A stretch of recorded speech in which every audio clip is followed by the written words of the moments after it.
गौतम बुद्ध की शिक्षाप्रद कहानी जो आपकी जिंदगी बदल देंगी। नमस्ते मेरे प्यारे भाइयों और बहनों, आप सभी का मेरे चैनल पर स्वागत है। दोस्तों, अगर आप इस कहानी को अंत तक सुनते हैं तो आप अभी से ही अपना समय बर्बाद करना बंद कर देंगे। दोस्तों, आज के इस गौतम बुद्ध की शिक्षाप्रद कहानी से आपको बहुत कुछ सीखने को मिलने वाला है, इसीलिए इस कहानी को अंत तक जरूर सुने। दोस्तों, एक बार गौतम बुद्ध अपने भिक्षुओं के साथ एक वृक्ष के नीचे बैठ विश्राम कर रहे थे। उस वृक्ष की छाव में बुद्ध अपने भिक्षुओं की जिज्ञासा दूर कर रहे थे। बुद्ध के सभी भिक्षु एक एक करके उनसे प्रश्न पूछ रहे थे और गौतम बुद्ध उनके प्रश्नों के उत्तर दे रहे थे। दोस्तों, यदि मैं आपसे पूछूं कि दूध और माखन इन दोनों में संबंध क्या है, तो आप कहेंगे कि ये तो सरल सी बात है, दूध से ही तो माखन बनता है। और यदि मैं आपसे पूछूं कि इन दोनों में अंतर क्या है, तो कोई कहेगा कि एक तरल है तो दूसरा ठोस, तो कोई कहेगा कि एक जनक है तो दूसरी उसकी संतान है। नहीं, इन दोनों में अंतर है शुद्धता का, क्योंकि माखन दूध से कहीं अधिक शुद्ध होता है। दोस्तों, इस बात को कुछ इस प्रकार समझा जा सकता है कि यदि कोई कीट आकर उस पात्र में गिरे जिसमें दूध रखा हुआ है, तो आप उस समय क्या करते हैं? आप दूध को फेंक देते हैं। लेकिन यदि कोई कीट आकर उस पात्र में गिरे जिसमें माखन रखा हुआ है, तो आप क्या करते हैं? तो आप उस कीट को निकालकर फेंक देते हैं, क्योंकि वो कीट मैला और दूषित है। ठीक उसी प्रकार यदि हमारा मन निर्मल ना हो तो कुविचार रूपी ये कीट आपके मन को भी दूषित कर देगा। लेकिन यदि हमारा मन माखन के भांति शुद्ध हुआ तो आपके मन में ठहरे हुए कुविचारों को स्वयं से ही मन से बाहर जाना होगा। इसीलिए हमेशा यह स्मरण रखिएगा कि इस संसार में कीट तो रहेंगे ही। अब आपको दूध बनना है या माखन बनना है, ये निर्णय आपका है। बुद्ध के उन भिक्षुओं में कुछ भिक्षु ऐसे भी थे जो कुछ समय पहले ही संघ से जुड़े हुए थे, जिसके कारण अभी उनके भीतर वह समझ पैदा नहीं हुई थी जो गौतम बुद्ध के प्रवचनों को समझ सकें। गर्मियों का समय था, सूरज अपने चरम पर था और चारों तरफ धूप ही धूप थी। लेकिन उस वृक्ष के कारण बुद्ध और उनके सभी भिक्षु आराम से छाव में बैठे हुए थे।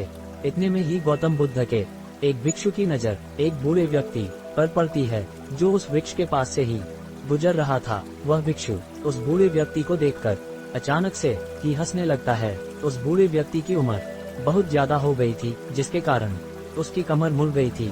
उस बूढ़े व्यक्ति के हाथ में एक डंडा था, जिसका सहारा लेकर वो बूढ़ा व्यक्ति अपनी मंजिल तक पहुंचने का प्रयास कर रहा था। अपने भिक्षु को हंसते हुए देख बुद्ध उससे कहते हैं कि मेरे प्रिय भिक्षुओं, कृपा कर हंसो मत, क्योंकि जिस व्यक्ति को देखकर तुम अभी हंस रहे हो वो कोई साधारण व्यक्ति नहीं है, बल्कि वह व्यक्ति इसी क्षण तुम्हारे जीवन को रूपांतरित करने की क्षमता रखता है। जो आज तक में तुम्हें सीखा नहीं पाया, वह यह बूढ़ा व्यक्ति तुम्हें सिखा रहा है।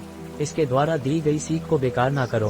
बुद्ध की ये बात सुनकर वह भिक्षु बुद्ध से कहता है कि मुझे क्षमा करे बुद्ध, पर मुझे ये समझ नहीं आ रहा है कि जो एक बूढ़ा व्यक्ति जो खुद अपने शरीर और अपनी बीमारियों से लाचार है, वो मुझे क्या सिखा सकता है। फिर बुद्ध उस भिक्षु से कहते हैं कि ये बूढ़ा व्यक्ति तुम्हें तुम्हारा भविष्य दिखा रहा है।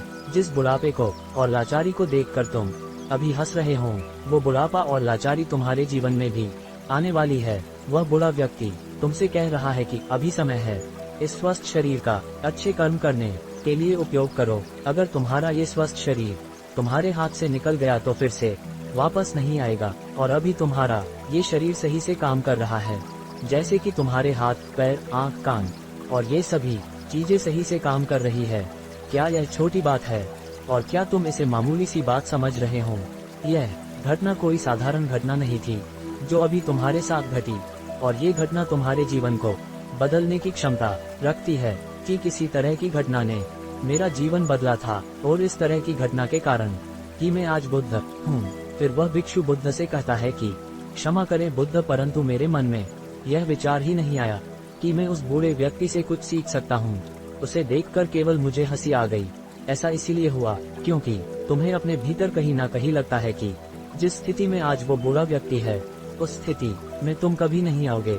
जिस बुढ़ापे का और लाचारी का सामना आज वो बूढ़ा व्यक्ति कर रहा है, तुम्हें लगता है कि उसका सामना तुम कभी नहीं करोगे। इसीलिए तुम उस बूढ़े व्यक्ति को देखकर हंस पाए। तुमने सच्चाई को नजरअंदाज कर दिया। अगर तुम सच्चाई को देख लेते तो चाहकर भी अपने आंखों के आंसुओं को नहीं रोक पाते, परंतु तुमने सत्य को अनदेखा कर दिया और तुम बहुत बड़ी संभावना से चूक गए। बुद्ध की ये बात सुन वो भिक्षु बुद्ध से क्षमा मांगता है और ये निश्चय करता है कि वह अपने स्वास्थ्य का उपयोग अपने अहंकार को बढ़ाने में नहीं बल्कि परम सत्य को पाने में करेगा। दोस्तों, जो लोग इस कहानी को सुन रहे हैं, हो सकता है कि आप बड़ी बड़ी समस्याओं में हो या हो सकता है कि आप परेशानियों में हो, लेकिन फिर भी एक बात को हमेशा ध्यान में रखना है कि जब तक आपका स्वास्थ्य ठीक है तब तक आप किसी भी बड़ी से बड़ी समस्या से बाहर आ सकते हैं। दोस्तों, इसीलिए बुद्ध ने कहा है कि हमारा स्वास्थ्य हमारा सबसे बड़ा उपहार है जो हमें इस सृष्टि से मिला हुआ है, इसीलिए इसका उपयोग सही से करें। दोस्तों, आपको यह गौतम बुद्ध की शिक्षाप्रद कहानी कैसी लगी, कृपया हमें नीचे कमेंट बॉक्स में कमेंट करके जरूर बताएं। और आपको यह कहानी पसंद आई होगी तो अपने दोस्तों के साथ इसे अवश्य शेयर कीजिए। आज के लिए सिर्फ इतना ही दोस्तों, हम आपसे फिर मिलेंगे ऐसे ही एक कहानी के साथ। तब तक के लिए आप जहां भी रहिए खुश रहिए और खुशियां बांटते रहिए।